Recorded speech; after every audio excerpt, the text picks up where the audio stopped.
Good morning. Good morning, Nerdy Sandy. D Anderson. D, thanks for letting me reach out to you. I figured if there's anybody that could help that guy get connected, it would be you. So thank you if you were able to help him yet. Good job out there. Uh-oh. What happened? Go back, Pops, go back. That was good.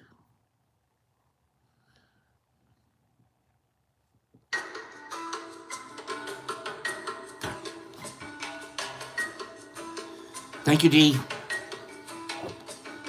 I figured if anybody could, it would be you.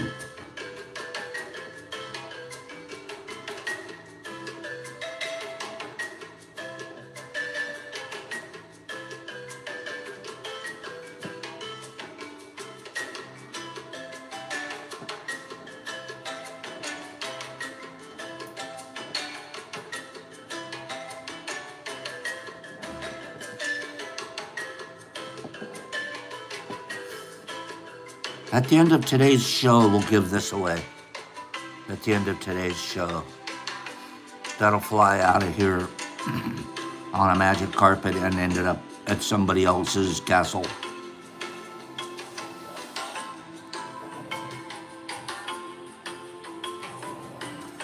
Good morning.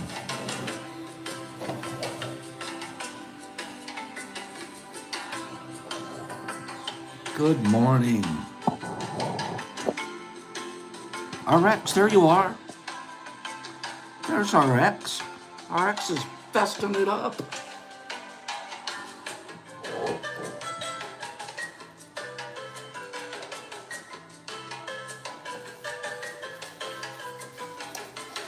Give me a couple of thumbs up for the music. We'll work our way through Africa. We'll finish up with Africa today. Give me a few thumbs up for the old music.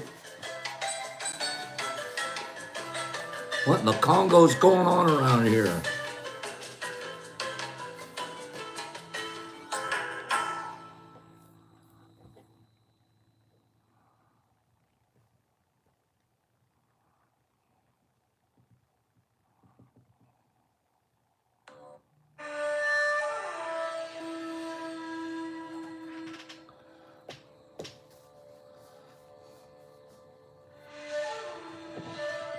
It does sort of nerdy, didn't it? That's a good call. So we're gonna go to elephant mating calls now. Elephant mating calls.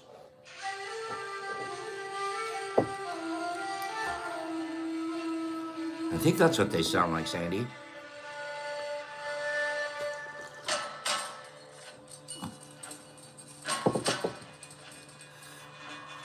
Okay, sounds good, RX.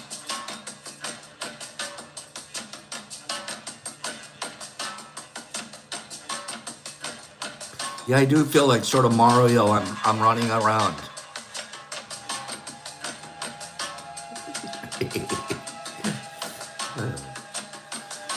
Good morning.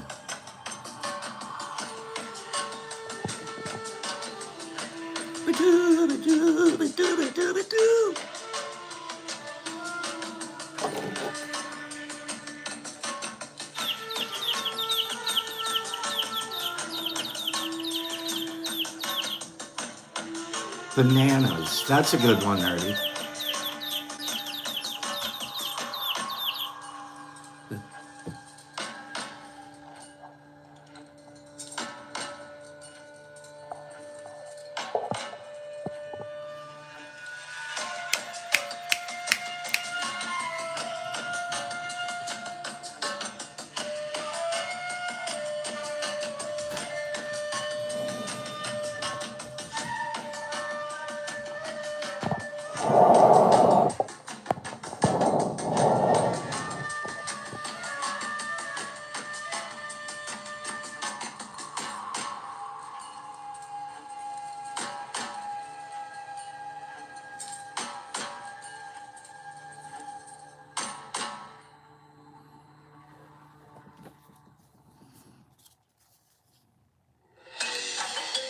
Say good morning to Sparky.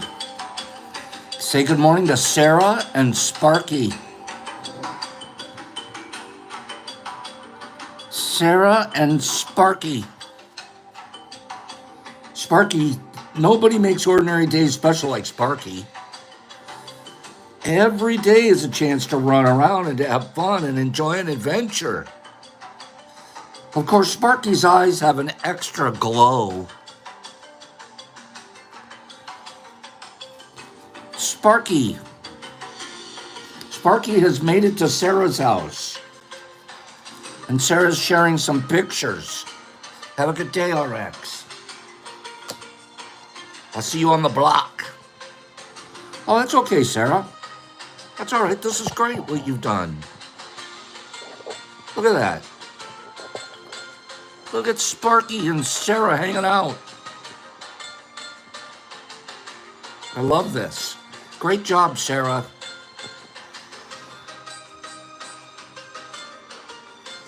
Look at that. Sparky has another friend.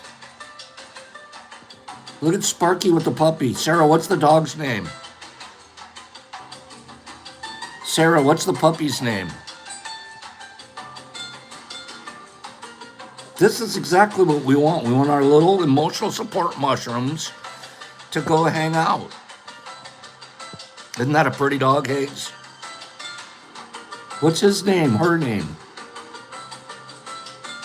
Jesus Christ. His name is Ruger. That's a good name. That's a good name. Look at old Rugs. Look at old Rugs and Sparky. Isn't that great, Nerdy? Don't forget, we have another one out there, and we're going to be sending more. This is so great.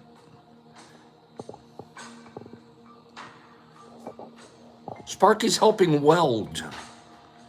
She's putting Sparky to work. Sparky doesn't get a free ride around there.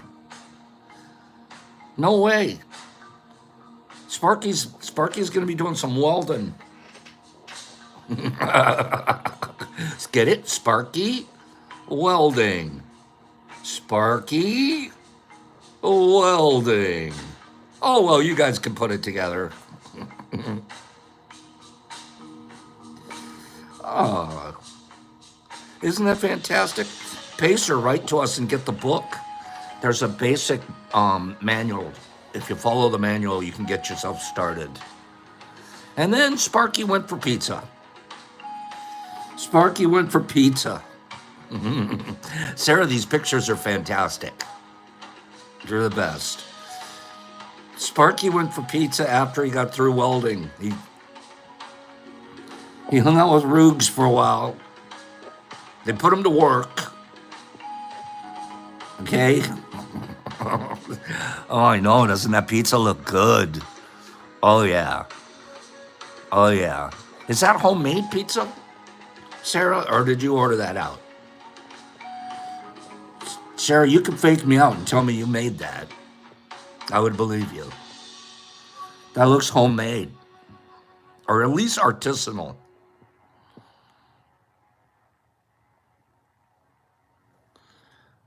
What do you think?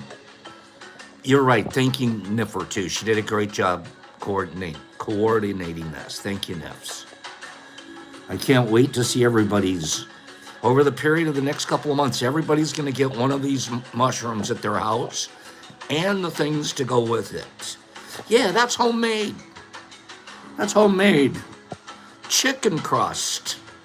What? That's scary sounding. I think that's it on our pictures. Oh, no, there's Sparky went for a walk. Sparky went for a walk, too. These are really good pictures. Okay? Good advice, Nerdy. Neil, I want to try me some chicken crust pizza, too.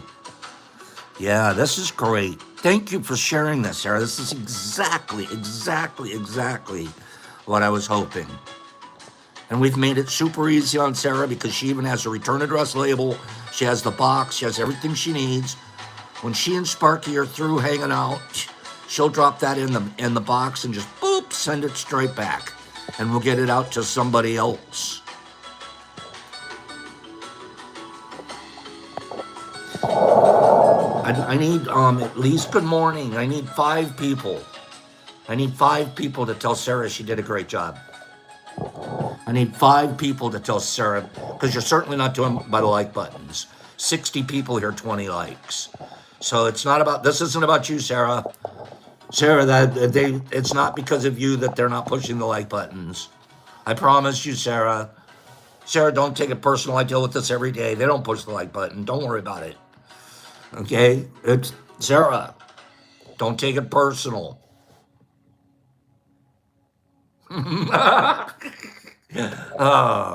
So push the like button. Sarah, great job. We hope that sparked you up a little bit. We hope you got a little sparkerton out of that one. Okay, and then we've just sent one off to, who was the other one, Niffy? Who did I mail it to? I mailed it yesterday and I already forget. Who was it? Penny the pulverizer. Penny the pulverizer. Pulverize the like button, would you? Penny the pulverizer. She's going to take a picture of it with her 21st century pulverizer and send it. Okay? Hitting the like button makes you and your fruit more potent.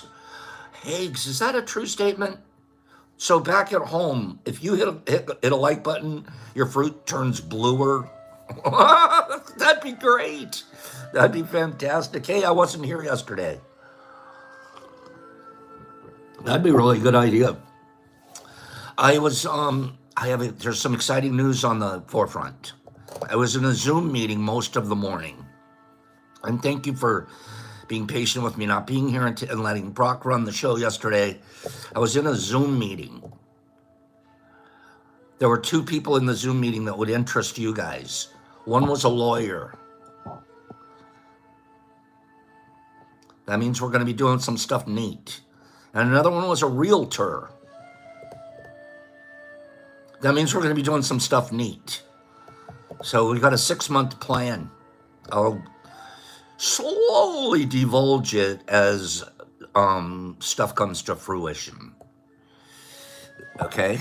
But we didn't miss yesterday because we didn't feel good, which is usually the reason. Yesterday was because we're businessmen. We were being businessmen yesterday. And we're one of the reasons is we're trying to grow this situation right here. That's one of the reasons. Now, speaking of that, a couple of days ago, I went on a rant here. If you guys remember, who doesn't forget Pop's rants? And I went on a rant here, and I was talking about risk. And Pops is lawyering up Higgs.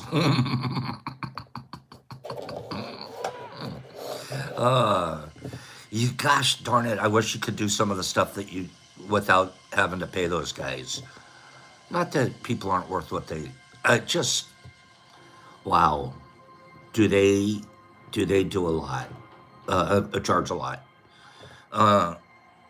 Yeah, I want a ranto facto. That's what it was. Mark Barball. No, Jesus Christ, I want a ranto. And as a result, my big rant was new people who I'm trying so desperately to invest in here. Okay? There's new people that I'm trying so desperately to invest in here and grow the community. And one of the ways is to get them excited about winning a little prize, and that prize coming in the mail. And Joe Dees was the, other people might have little mentioned something here or there, but I really got a good slap in the face. Thanks, I needed that from the community reminding me. But there was a part of me, I got to tell you guys, this is the truth. This is like part of my therapy in the morning, to tell you guys stuff. And I have a very hard time saying no, and I want to include everybody on the planet. I'm like one of those, if you throw a party, everybody has to come. I don't know if I've ever done an invitation-only party. I don't think I ever have in my whole life. I don't know who to disinclude. I don't even know how to disinclude someone. That's the truth. It's weird. And it's something that it's okay. That's just who I am today. But sometimes when you rush into things, you're not paying attention. You get yourself in situations. And here's what happened. I complained here. I didn't complain, but I brought it up. And my worry was that I'm going to offend people or bother people, or, you know, if I have to ask them for their ID and to know what their age is before I can do business with them. Been doing it for 3 or 4 years now. I got so much positive response from you guys after that show in the last 2 days, in the form of texts and emails and things like that. Even people where they were pointing out, hey, there isn't too many businesses in the world that don't make you can't go to a dispensary. I can't order online from my dispensary unless I give them a snapshot of my license. I can't, when they come to my house to deliver it, they need to see a copy of the license. And I'm like, that's a good point. And they do it to me every time, no matter what, et cetera, et cetera. I was worried about hurting people's feelings instead of worrying about the greater good sometimes. This is going to be an example. You do, Sandy? Is that true? They have to verify you over the phone? Higgs, it's so weird, though. I got to tell you, I'm still working my way through it over the last 2 or 3 days. I've never conditionalized anything. I'm not a conditions guy. And yet, it's a mistake. It's a fault. It's something. The guy yesterday when I'm having a meeting goes, "You do what? You do what? I'd like more on my retainer, please."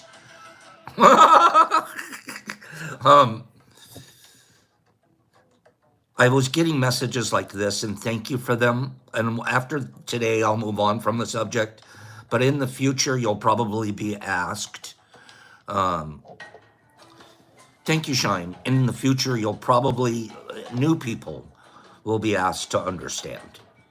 Old people I'm already good with. I already know 92.7% of you. Pops, hey man, I've done a lot of thinking since yesterday. Man, we love you.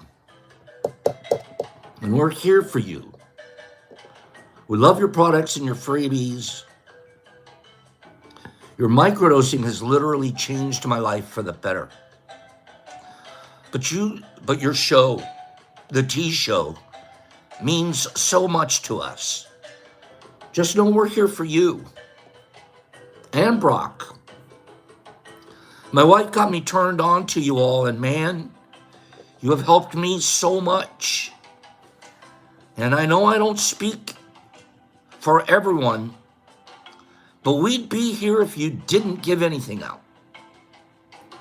I look forward to tea so much every day. Anyways, much love and respect. Thank you, Shine. That made my day yesterday. Edward E., thank you. That made my day yesterday. Thank you, Shine and wife. That's very thoughtful to even take the time to sit down, write something, and they're right. Tea means so much to me. We can't give it away because we're dumb. Okay? We can't, we got to watch our P's and Q's. Scout's honor. Thank you, Shine. So enough said about that. Thank you again. I almost tear-jerked a little bit over that one. I got to be honest with you. Close to a tear-jerker. Mount Kilimanjaro is in. We're going to do some African stuff. Hey, I'm still going to do giveaways. I'm going to do 2 giveaways at the end of today. One of them is going to be massive. It's going to be this gigantic fella right here. And then we're going to give away an 8th. And if it's to somebody that knew that we've never dealt with before, we'll just ask them to confirm their identification. And that'll just be the new way it goes. So to my moderators, Herbie and Penny, when there's somebody new, would you remind them that when they send in their address, they got to send in a little something to confirm their identification? Okay, for the new people. The 90s, not like I said, 98.7% of us, we already know and we're already good. Okay, so Penny and Herbs, who do a phenomenal job here for us, thank you. Plus, you guys have to be the bearers of the bad news, not me. Notice how I always do that?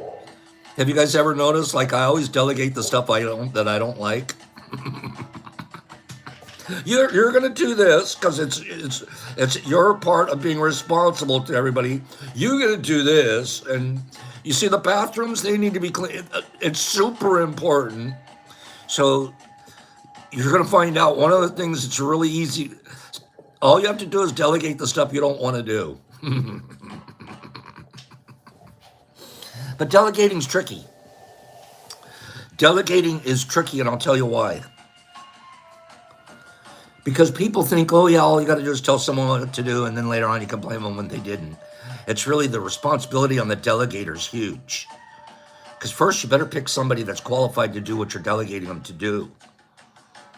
Secondly, if they're not, it's your responsibility to train them, set the expectations through clear and cogent communication. Thirdly, a delegator needs to do this. You don't wait until the day you're supposed to get the results and find out, did your delegatee do the job? You check back in a timely manner. You had a deadline, it's a week from now, you gave it to Joe. You're going to want to check about halfway through the week, is Joe on the ball? So delegating means you're probably doing 3 or 4 things more than the person you delegated to. But it also means you can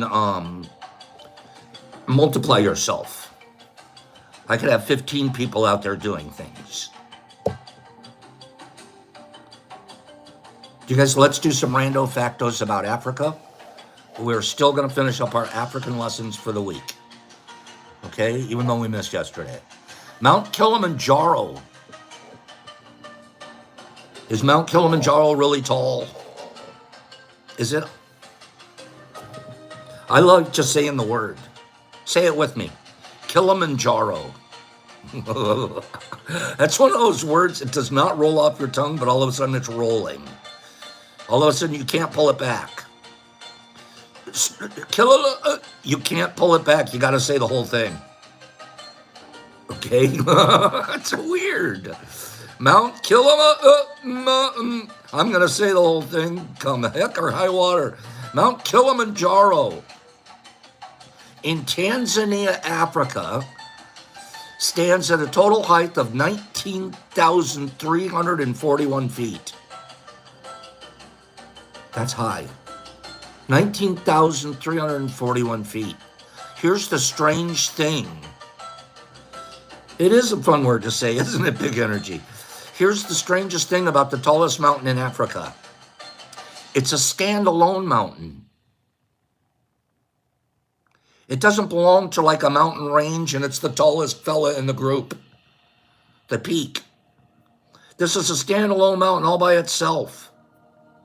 Very different. It is the highest freestanding mountain in the world. No other standalone mountain is as high up there as Kilimanjaro. Doesn't that, you don't think about that, nerdy, because we don't see the geography. I always think if it's going to be a mountain, it's going to be somewhere in the Himalayas, and it's one of those rugged peaks. But no, Mount Kilimanjaro. Over 20% of all of the world's animals live in Africa. 20%. That's a large slice. The African elephant is the world's largest land animal.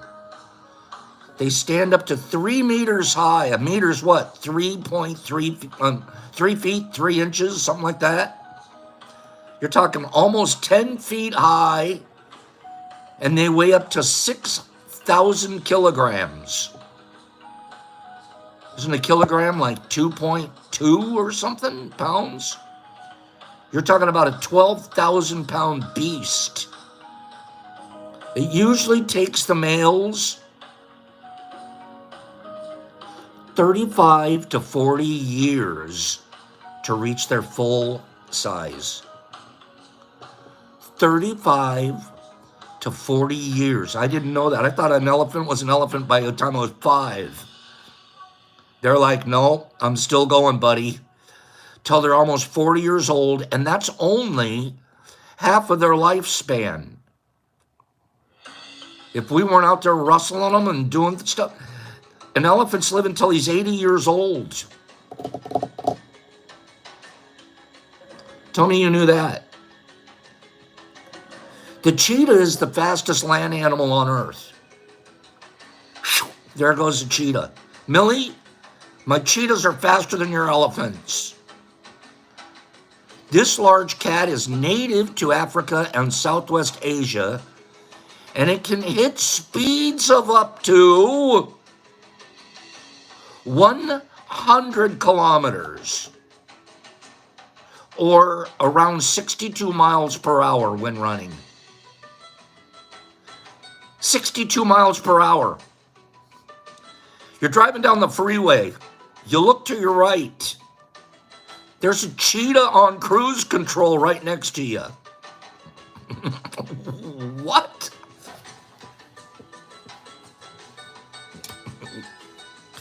They probably don't last for long on their sprints, but wow. That is an incredibly fast land animal. The largest lake. You guys are liking these African facts, aren't you? You're liking African facts? Well, you like facts anywhere. You guys like to learn. The largest lake on the African continent is Lake Victoria. It's bordered by Uganda, Tanzania, and Kenya. Lake Victoria has a surface area of 26,000 square miles. It's the world's largest, wait for it, I've never heard this before, never heard the term. It's the world's largest tropical lake. Tropical lake. It is second to Canada's Lake Superior for being the largest lake in the world by surface area. Lake Superior right up here above me, bigger. After that, Lake Victoria, and I guess it's tropical just because of the zone it's at in terms of the globe. Who thought of that? Well, that's a tropical lake. What is that one over there? Well, that's an Arctic lake. Victoria Falls is the largest waterfall in Africa. It's approximately twice as wide and twice as deep as Niagara Falls in North America. It is considered the world's greatest sheet of falling water. I like that word. A sheet of water. What a falls. Twice Niagara Falls, both in its width and how far it falls. And it's just a sheet of water coming down. That does sound amazing.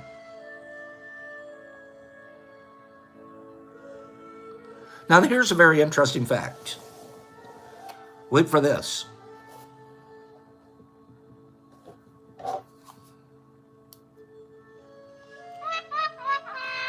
Wrong one.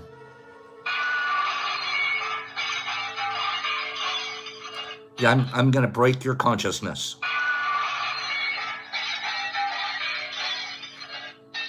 Here's an interesting fact. Did you know that penguins live in Africa? No, they don't. That's not even possible. Penguins live in Africa. I'm thinking, where in the Sahara could a penguin survive? Because to me, the whole African continent's always the Sahara. I don't know why, or the Serengeti. Okay, where are penguins? Okay? No, we're talking outside the zoo. All right? Did you know that penguins live in Africa? They're an endangered species, but there's a large colony of what they call African penguins. Somebody said it here. They live near the Cape in South Africa. African penguins are the only penguin species found in Africa. You could probably win a bar bet on that. Bet you there's penguins in Africa. No, there's not. What the hell's a penguin doing in Africa? Yeah, no, they got them. Check it out. You want to see them?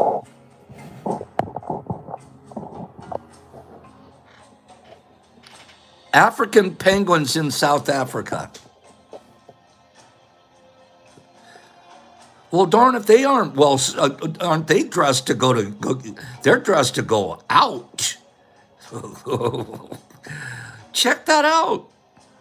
Look at those guys. They got the outfits. They're hooking it up. Penguins party in South Africa. They're adorable.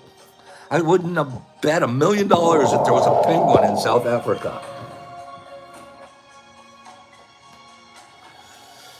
What's the only place in the world? What's the only place in the world that a lemur considers its natural home? Its natural habitat. Where did lemurs come from? The only place in the world, there's one place, indigenous to this one place. PX and all, you guys are all Madagascar experts. How did you know? It's Madagascar. Oh, it's probably from one of those Disney movies. You guys watch Disney. Madagascar, the island of Madagascar, located 250 miles off the east coast of Africa, is the only place wild lemurs naturally call home in the world. It is because of the movie, huh? You guys, I was going to use that as a test. I'm glad I didn't. Okay, how about this one? I'm going to give you a couple more. Just one or two more.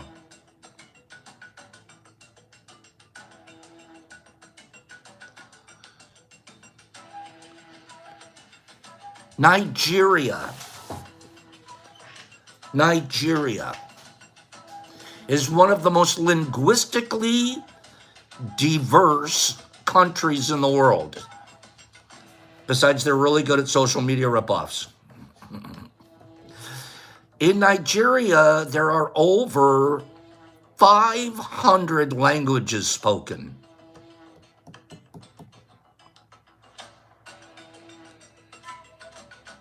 It's almost like every neighborhood has their own language. Don't talk to me. I live across the street. I don't understand you. I speak across the street. What do you speak? Well, I speak 8 Mile. How many languages can you put in one little, well, it was a big area, but how many languages can you stick in there? Zimbabwe has the most official languages in Africa. Nigeria is a bunch of dialects, and we're sneaking around, and we're gonna slip 500 in on you. Zimbabwe comes along and goes, let's make them official. Each language has to be official. So we're going to take, out of that 500, 16 of them are official. Is English one of them? Is English one of the official languages in Zimbabwe? One of the official 16. 50-50 chance you're right. Do you think English is one of the officials? Does English slip in and make the 16 slice?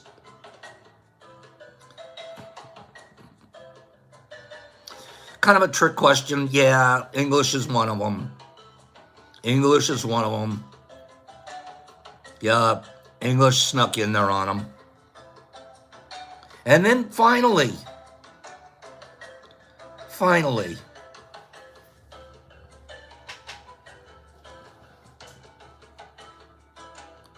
let me give you one more.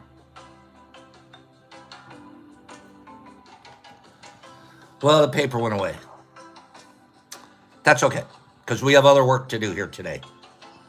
We still needed to talk about the stoned ape, because we're in Africa. And we had been talking about the stoned ape, and at some point in human evolution, our consciousness clearly received some kind of a spark, and we started seeing things in terms of our perspectives changed, and it wasn't just animal to existence, but something came along and created a spark of greater consciousness. There was more connectivity. It's one of the reasons the human Homo sapien tribe, Homo sapien group grew to dominate the world. It was because of this opening up of consciousness. And then later on, I'm not going to get into it, but later on, we took a lot of that religiosity and we used it against each other. But at some point, the human brain became more conscious, and its consciousness evolved. And there's a whole theory saying that it has a great deal to do with your diet. And when men moved from out of the forests and into the fields, their diets changed, and they found new types of things to eat. So,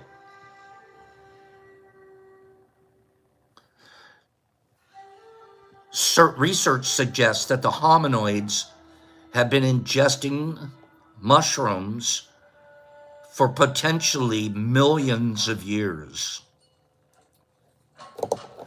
Use of marijuana, by contrast, is believed to be much, much, much more recent. Studies published in 2019 suggest that the first human use of cannabis began about 10,000 years ago. 10,000 years ago. It was initially used for its nutrients and its fiber source, as well as food, ropes. They made, ergonomic objects out of it. 10,000 years ago, they weren't sitting around smoking it. Consuming cannabis for its experiential effects dates back how long?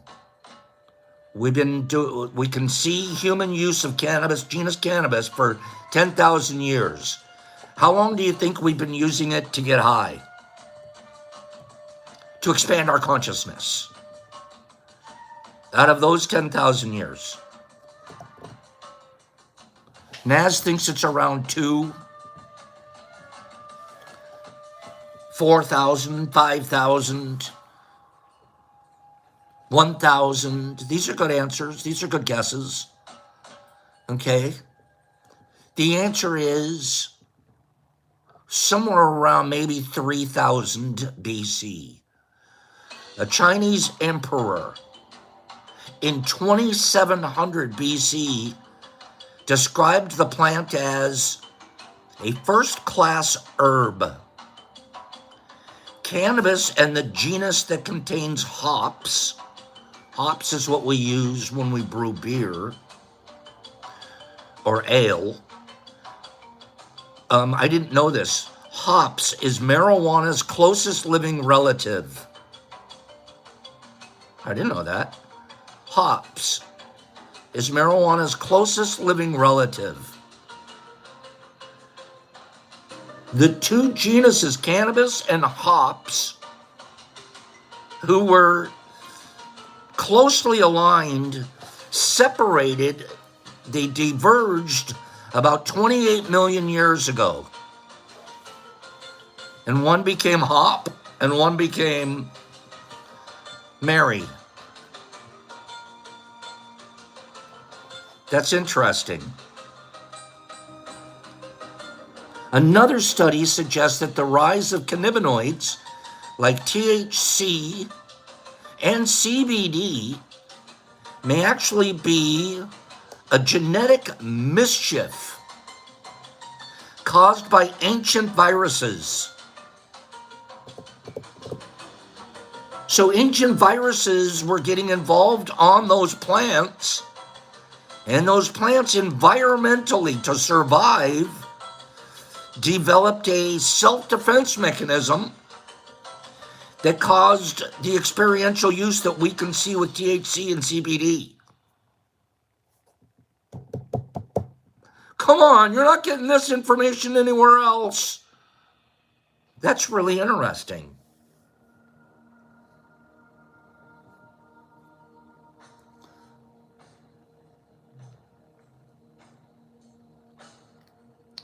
We had been looking at 7 studies last week. We didn't see the last 2. We're going to talk about those last 2 real quick.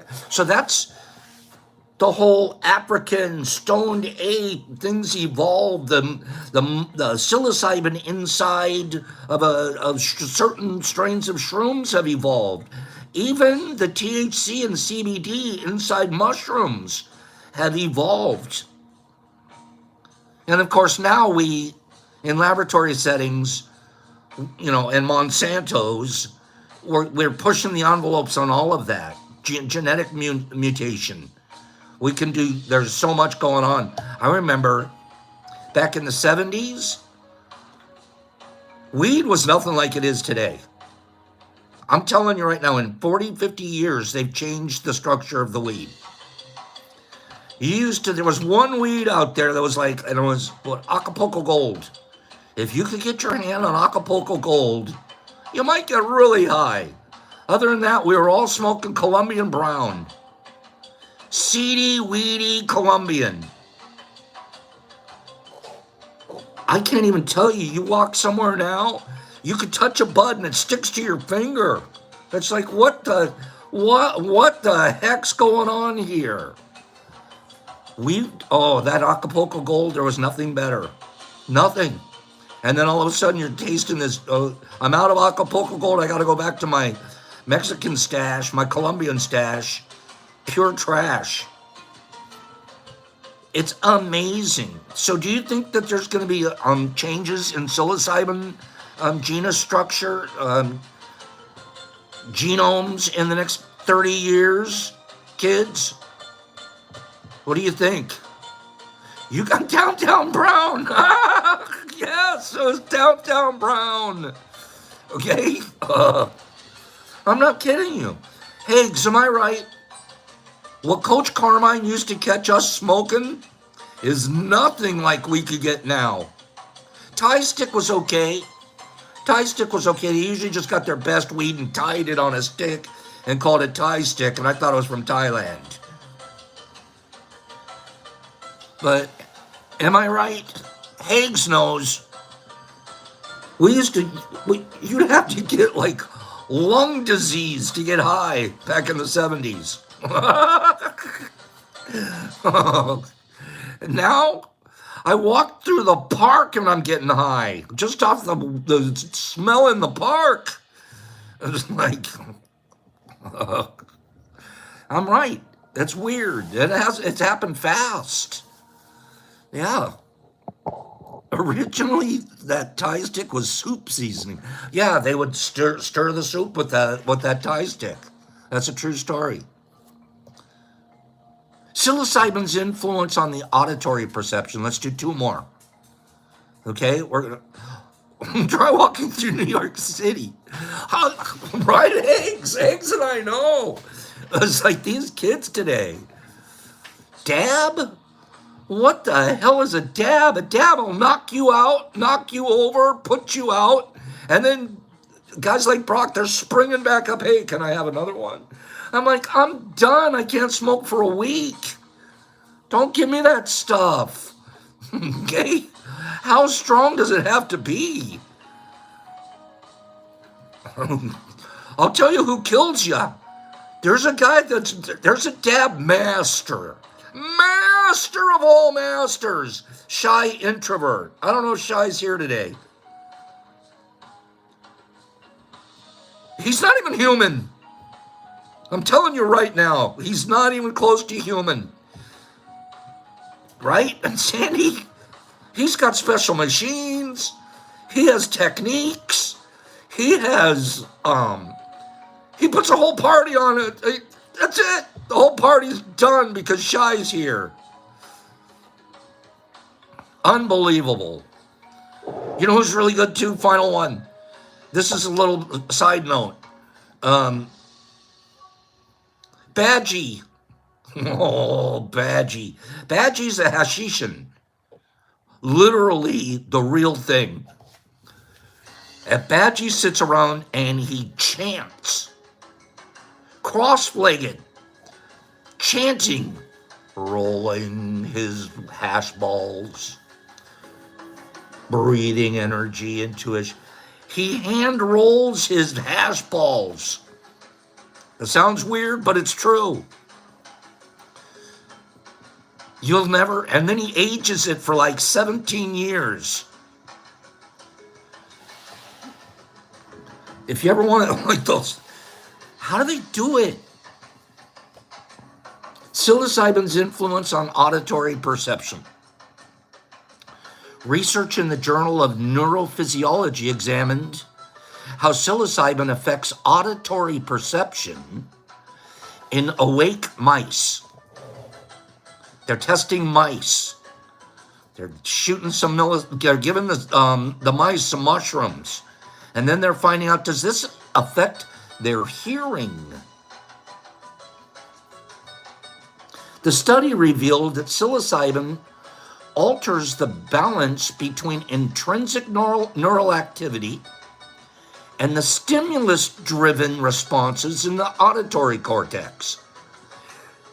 Boom, opens the pathways. Opens our pathways. It does in the mice. Okay? Between their stimulus-driven responses and their auditory cortex. These changes suggest that psilocybin influences sensory processing, and this could provide insights into its broader therapeutic potentials. There's going to be certain music programs, certain types of music. Music is going to be incorporated into the therapy, psilocybin therapy in the future, because we have an open and more stimulated auditory complex responses while psilocybin is active in us. So, hey, if you're involved in the therapy, why wouldn't you take advantage of that? It's pretty fantastic. The findings offer a foundation for future research into how psychedelics will affect our sensory perceptions and our cognitions. I think it does too, Millie. There's certain songs like, I could just really get down with some songs. Or all of a sudden there's something in a song you never noticed before. And you're like, God, that's cool. Man, is that cool. And it gets you kind of, that's a developed consciousness right there. Here's our final study for the week. We find this study as well in the Journal of Neurological Sciences. It investigated the potential to reduce the frequency of cluster headaches by the use of psilocybin. I can say I have suffered from migraines my whole life. There's 6 brothers and sisters. 3 of us get migraines, like it's a disease, and 3 of us don't. One of my sisters that does it, I have two sisters and myself, we get the migraines. And I mean, when I was in my 40s, I got migraines so bad I would drive down the street, I'd have to pull over and throw up. Sit on the side of the road and wait a little while, let all the sweat dry off, and then continue to try to drive home. It was debilitating, to say the worst. And I could time them too. My migraines knew when they could get away with murder. My migraine said, it's Friday evening, we're going to screw your whole weekend. We're going to let you work all week, you're going to feel great, but on Friday evening you're going to get a migraine, and we're going to shut you down for the whole weekend. Well, I thank you, migraine. Deadly. I'm the guy that I have to hide in a room, phobic. I can't see light. Everything needs to be dark, but I need like something playing in the background. Very debilitating. The nausea, the throw up, the racking your body, the debilitating migraines. One of my three sisters went to a doctor and got a regimen of shots. And to this day, she might get a migraine a year. My second sister, she still experiences migraines she's growing up to grow out of them some. But myself, I was suffering from migraines. I got less and less as I got older, but I'd still get them. Microdosing has helped me immensely with my migraines. I'll still get one or two, maybe one a month. And some of you, my best friends here, like, hey, Pops, is you okay? I haven't heard from you in 2 days. I'm like, I'm migraining. Okay? So I'm not going to tell you that they're a cure-all, that I've taken microdoses and I'll never have a migraine again. But I can tell you that the amount of them and the severity of them has so changed that I'm not afraid for Fridays to show up anymore. A study in the Journal of Neurological Science has investigated, so that's me personally, I can speak to it. There's a potential for the use to reduce the frequency of cluster headaches. Participants who received psilocybin experienced nearly a 50% reduction in headache attacks. I would say I'm even more than 50%. I'm like probably a 90% reduction. The therapeutic benefits appeared to be independent of psilocybin's hallucinogenic effects, suggesting a unique mechanism for action. It also is suggesting we don't need to take hallucinatory levels of doses. We just need to take our adult vitamin dose, and it keeps those balances more correct. While the studies have a very small sample size, and it's going to limit its generalization, the results are very, very promising and warrant further investigation into psilocybin as a treatment for cluster headaches. Okay, that's great stuff. Thank you for letting me share. We covered some good stuff for psilocybin and stone ape consciousness, the last two studies from this week, and we'll continue to share that information as it comes to us. And as I'm learning stuff, I'm gonna try to be sharing it with you guys, the good and the bad, the facts and the figures. Forgiveness. Let's talk about forgiveness for about 10 minutes, and then we're going to do 2 giveaways. Okay? We're going to talk about forgiveness. It's very misunderstood, the whole concept of forgiveness. And it's probably one of the things that keep us from being as mentally filled with health as ever, is not forgiving. And let's be honest. Here's the crazy part. Here's the crazy part.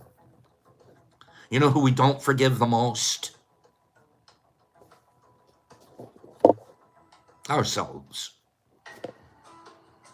Ourselves. Why do I find it so much easier to forgive you for doing something than forgive myself for doing something? Why? If I can answer that question, I can start forgiving myself easier. But we really don't. You know who else we don't forgive very easily? The people we love the most. I can forgive all of the T crew for all of this stuff. But if I know you really good, the wife, the husband, you don't forgive your kids. You remind them all the time. You remind them all the time. Remember when the minute you said, remember when you've moved back out of forgiveness.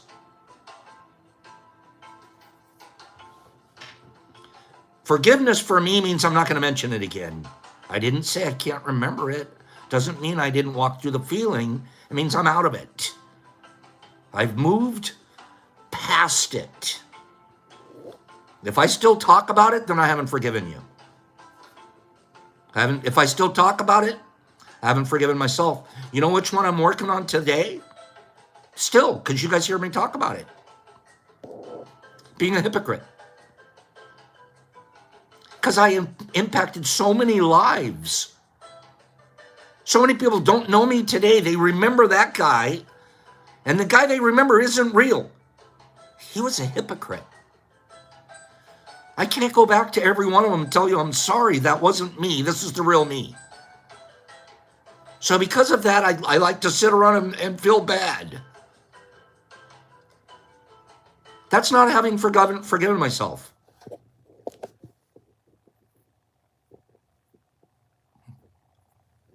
So that's the one I work through. And we all are working through things. But what's the important part is that we work. Is that we practice. I know where it's coming from. What it's also doing is reminding me, I don't want those feelings anymore. Don't be that. That way I don't have to feel hypocritical. Don't be one. It's really simple. We can't experience much love if forgiveness isn't invited to the party. Come on in, forgiveness. We have a love party, but do we invite forgiveness? We all want forgiveness, but it's hard to give it. And oftentimes the hardest person to forgive is ourselves. Forgiveness, listen to this. We've been talking about languages for the last couple of days. 500 languages in Nigeria, 16 official ones in Zimbabwe. We're talking about languages. Forgiveness is a love language. Give me 5 people that already get what I'm going to say. Oh, that makes sense. And I'll explain it a little more. But you already know what I just said. It makes a lot of sense. Forgiveness is a love language. Wow.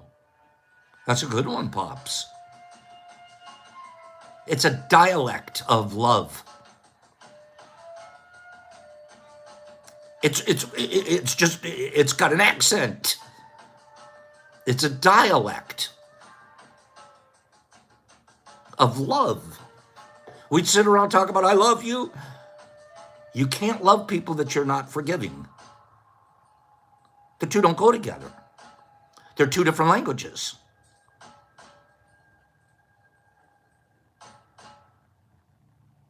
Forgiveness is a dialect of love. I forgive you translates to, listen to this. You want to know what it says in love language? I forgive you. When I translate it through my little computer and it comes out to love language, What I just said in love language is I love myself enough to no longer hold on to this.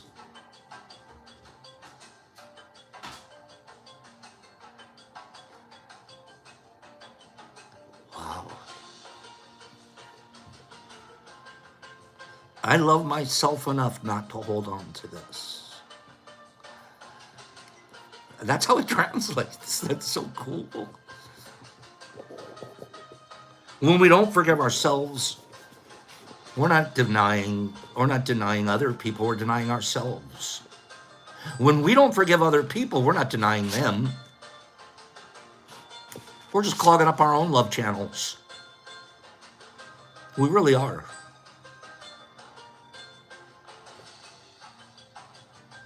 I can't hold a grudge. I can't. I never was much of a grudge holder, but now I know more. What I do instead of hold a grudge, I just avoid that person. I can move on without holding anything against them, and I don't need to gossip behind their back about what they did. You didn't forgive if you're still gossiping about it. Your love channel on that situation is not open. I stopped talking about it, I stopped gossiping about them, and I avoid them. That gives me a level of forgiveness that is so impactful. My brain's too busy to be thinking of other stuff. I gotta still keep taking care of myself and all my friends. I don't have time to worry about what Karen did. Well, what if Karen comes? I avoid Karen. When she's around, I'm polite, and then I just, I move to the other room. Why does that guy never stay in the same room as Karen? Who cares? It's none of your business. But he sure never said anything bad about her, has he? You've never heard him say anything.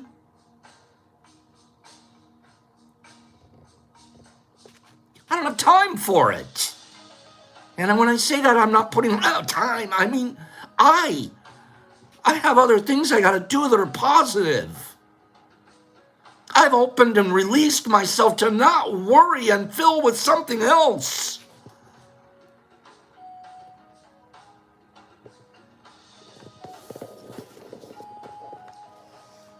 There's only a couple more paragraphs here.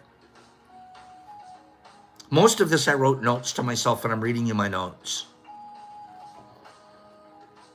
We're really good at blaming ourselves for things. You know what kind of things we're really good at blaming ourselves for? Things that are out of our control. You can't even control it. But boy, are you an idiot for letting that happen. Stuff that had nothing to do with you. And you can step in there and, I've got to take some blame for this one. And then we wallow in it. Roll around in it a little bit. We were taught to do that. Well, if you feel sorry, at least that's good. It's never good to feel sorry. Whatever you did in the first place to feel sorry wasn't good. So already you're out of the game. Spending time feeling sorry means you didn't forgive and move on. Get a few extra sorries built up on top of the last sorry, and now you're just walking around sorry all the time. I don't know how many of you know me really well. Pops isn't sorry for very much. I don't walk around telling, sorry.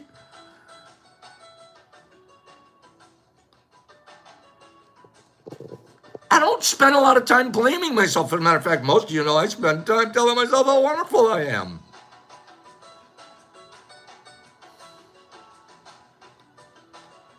Sometimes we allow these dumb decisions, these dumb things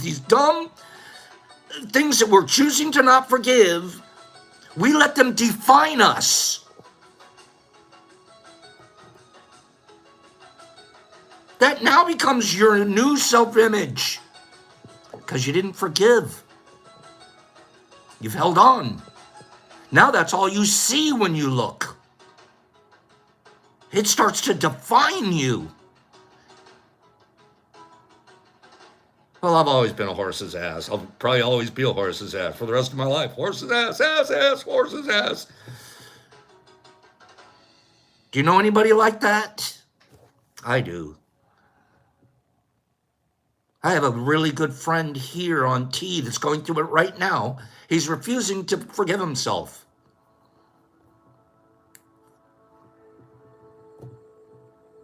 It doesn't make us stupid people. It means we made a horrible decision. It means we did something that we shouldn't have done. We sinned. Sin isn't something horrible. Sin simply is we missed the mark. We took a shot. We didn't hit the target. Is anybody sitting around? Is your archery instructor sitting around telling you you're a piece of shit? You didn't hit the target. Or is he saying, you know what? If you brought in some windage, brought your arm down, stepped up one step closer, and you leaned back, I bet you'll hit the target this time. That's all a sin is. You're supposed to coach yourself. You're the worst shooter ever. I'm not. I need more practice. I don't spend time telling myself I'm a sinner. Hypocrite. But I'm not a sinner. I don't miss the mark. And if I do, it was just I missed. Sometimes it's exciting. I get to shoot again. Who wants to hit the target, dead center, bullseye, every time? Well, I do sort of. But after a while, it would get boring. It would. So what are you going to shoot this time? Bullseye. How about this time? Another bullseye. I can't miss.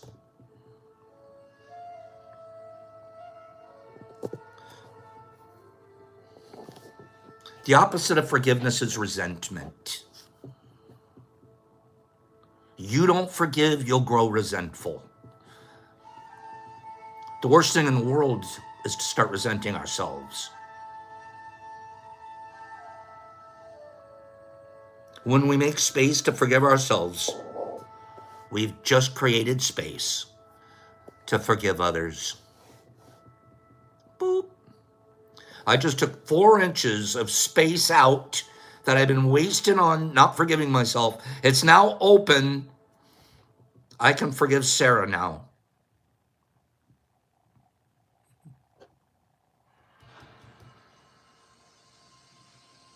Others might not be ready to forgive you. Someone's still mad at you for that thing. So because they're mad at you and they haven't forgiven you, you can't forgive yourself yet. Is that a true statement? Is that a true statement? I'm almost done, I promise. I get carried away on these subjects. I love to teach self-improvement because I need it.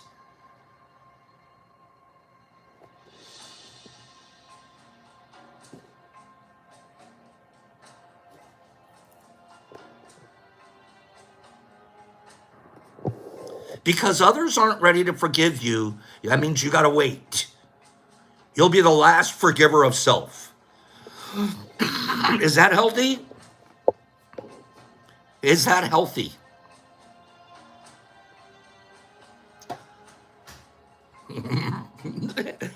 Hell no. That doesn't mean you just forgive yourself and slough off what you did to dude. You probably still owe an amends. But unless you've forgiven yourself, you're not even ready to do an amend. You got to forgive yourself. And if and when they forgive you, your universe just got bigger. But if and when they never forgive you, doesn't mean that you wallow in self-guilt. It means you shoot again and you really try to hit the target. This time. Really try.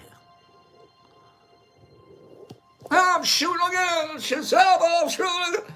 That isn't really trying. Have the intent of doing it right from now on.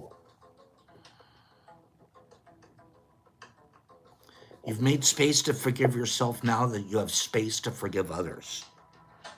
Others may not be ready to forgive us. It's usually because they don't have all your facts. They only know that, remember, they're only in the nosebleed. Right, Higgs? Usually people are only in the nosebleed. They're up there. You don't have all the facts. I have all the facts, and I have the facts. I have enough facts, all of them, to forgive myself.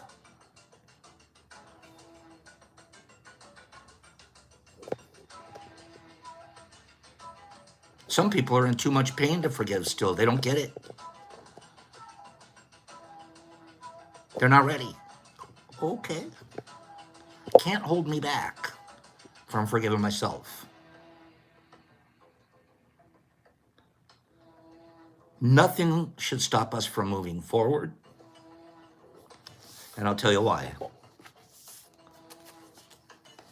See this gray? See this? We're losing time, people. We don't have forever. We don't have time to sit around in a lack of forgiveness. And we got this much time available. Clear out the stuff that isn't forgiven. Have open space for the time you have left. We should have just as much space as we have time left.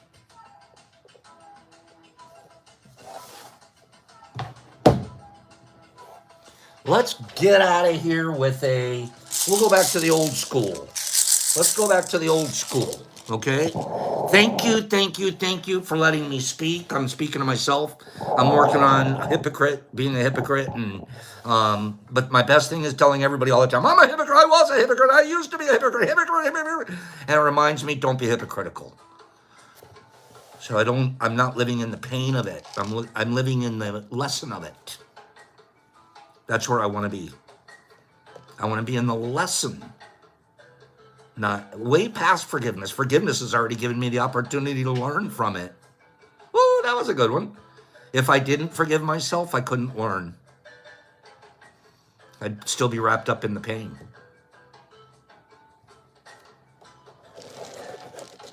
Let's do a number between 1 and 50. You guys know you can put up to 3 of them on your line at one time. Numbers 1 through 50. Satter Wolf already knew. He heard the buzzer going. Give me a number between 1 and 50. The first person to get the number that I have in my chute is I'm going to send this big, gigantic mushroom to. This big, gigantic fella that's right here. That guy. I'm looking for a number that's in my chute. Okay, let's see who's going to win it. Paige. Paige it is. Paige said 28. And by golly, by gum, it's a 28. So Paige. Paige. Paige, we're going to send you this monster right here. Okay? And I hope you enjoy it. And Paige, you don't need to send me identification. You've been my friend for years here. Paige. Let's do one more giveaway. This is going to be for an 8th plus, maybe about 4 grams. Let's do 4 grams of ODPE. ODPE. Go. Give me numbers between 1 and 50. 1 and 50. I'm going to send you 4 grams of ODPE. Give me numbers between 1 and 50. I love closing our week out with a little giveaway, fun stuff. And then everybody just comes back next week refreshed and ready to be glizzy. That's creepy. Get out of here, Jesus. I'm looking for numbers between 1 and 50. I only need one of them. And the first person to have that number is going to get 4 grams of ODPE sent to them this weekend. And that person officially is Charlie Ray Merritt. Charlie Ray Merritt. It's a 41, Charlie. You said 41 first on my screen. So Charlie Ray Merritt is going to send me his address, and I'll send you that. And Paige, you'll send me your address, and I'll send you that. Charlie, I don't need your identification either. We've had some businesses in the past, and I know you're over 18. Okay? Pops loves you guys. You guys make my life complete. Along with everything else I do, this isn't just the cherry on top. This is the whole cake. Other stuff is cherries. You guys are my cake. Okay? I can't wait to see you guys next week. Hang around. I'll see you guys over the weekend. We might go fishing. No, I don't think so. Actually, I have to go to Colorado. Anyways, looks like I don't want to really leave, doesn't it? Well, I'll just scroll you out then. And thanks for practicing this week. We got a lot to practice, and it's all about self-love. Be impeccable. Don't take things personal.